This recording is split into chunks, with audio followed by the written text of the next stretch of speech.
അസ്സലാമു അലൈക്കും വറഹ്മത്തുള്ളാഹി വബറകാതുഹു. Welcome back to my channel my talks.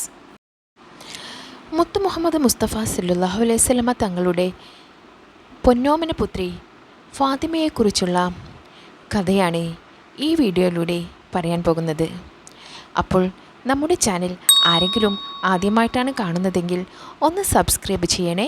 അതുപോലെ അടുത്തുള്ള ബെല്ലൈക്കണിൽ പ്രസ് ചെയ്ത് അതിലെ ഓൾ എന്ന ഓപ്ഷൻ സെലക്ട് ചെയ്താൽ ഞാനിടുന്ന എല്ലാ വീഡിയോയിലൂടെയും നോട്ടിഫിക്കേഷൻ നിങ്ങൾക്ക് ലഭിക്കുന്നതാണ്. നിസ്സാര കാര്യമായാൽ പോലും ഫാത്തിമയ്ക്ക് ഇഷ്ടമല്ലെങ്കിൽ റസൂലിനും അതിഷ്ടമായിരുന്നില്ല. ഉമേസിൻ്റെ മകൾ അസ്മക്ക് അത് നന്നായി അറിയാം. അവരത് പറയുന്നു. ഒരിക്കൽ അലി റളിയല്ലാഹു അൻഹു എന്നെ വിവാഹമാലോചിച്ചു. ഇക്കാര്യം എങ്ങനെയോ ഫാത്തിമയുടെ ചെവിയിലെത്തി.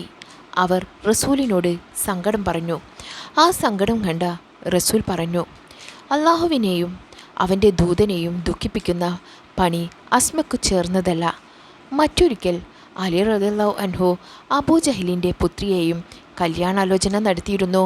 വിവരമറിഞ്ഞ റസൂൽ അലിയെ വിളിച്ച് പറഞ്ഞു, നീ അവളെ വിവാഹം ചെയ്യുകയാണെങ്കിൽ ഫാത്തിമയെ തിരിച്ചു തന്നേക്കൂ.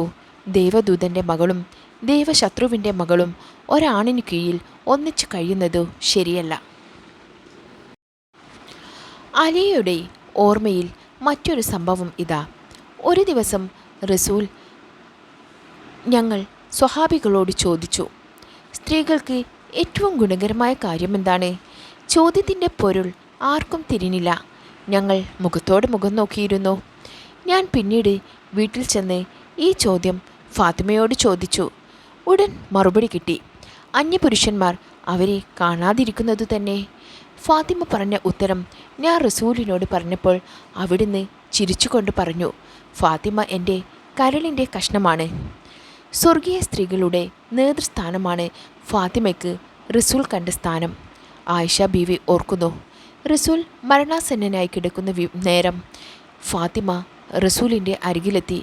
വലിയ സന്തോഷത്തോടെ റസൂൽ ഫാത്തിമയ്ക്ക് മംഗളം നേർന്നു. തന്നെ തൊട്ടുരുമ്മും വിധം വലതുഭാഗത്തിരുത്തി ചെവി പിടിച്ച് എന്തോ സ്വകാര്യം പങ്കുവച്ചു.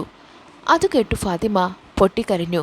അല്പം കഴിഞ്ഞു റസൂൽ മറ്റൊരു കാര്യം കൂടി ബീവിയുടെ ചെവിയിൽ പറഞ്ഞു. അത് കേട്ട് ഫാത്തിമ ചിരിച്ചു. ജിജ്ഞാസയോടെ ഞാൻ ഫാത്തിമയോട് ആ രഹസ്യം ചോദിച്ചു. പക്ഷേ അവർ പറയാൻ കൂട്ടാക്കിയില്ല. ഇല്ല, ആ രഹസ്യം പരസ്യമാക്കാൻ ഞാൻ ഉദ്ദേശിക്കുന്നില്ല എന്നവർ പറഞ്ഞു. പിന്നീട് റസൂലിൻ്റെ വേർപാടിനു ശേഷം ഇക്കാര്യത്തെപ്പറ്റി ഞാൻ വീണ്ടും ചോദിച്ചു. അപ്പോൾ ഫാത്തിമ പറഞ്ഞു തുടങ്ങി, ജിബ്രീൽ എല്ലാ വർഷവും റസൂലിനെ ഒരു തവണ ഖുർആൻ മുഴുവൻ പാരായണം ചെയ്തു കൊടുക്കാറുണ്ട്. ഈ വർഷം അതു 2 തവണ ചെയ്തുവെന്നാണ് ആദ്യം പറഞ്ഞത്.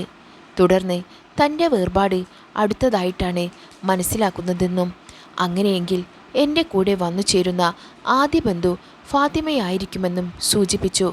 ഇത്രയും കേട്ടപ്പോൾ എനിക്ക് സഹിക്കാനായില്ല. ഞാൻ കരഞ്ഞുപോയി.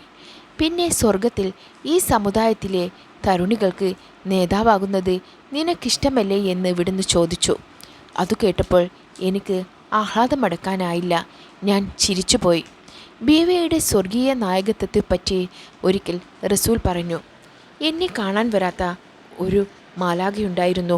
ആ മലക്കിനെ എന്നെ കാണാൻ അള്ളാഹു അനുമതി നൽകി. അതനുസരിച്ച് എന്നെ വന്നു കണ്ട മലക്ക് പറഞ്ഞ സന്തോഷ വാർത്ത എൻ്റെ മകൾ ഫാത്തിമ സ്വർഗീയ സ്ത്രീകളുടെ നായികയാണെന്നായിരുന്നു.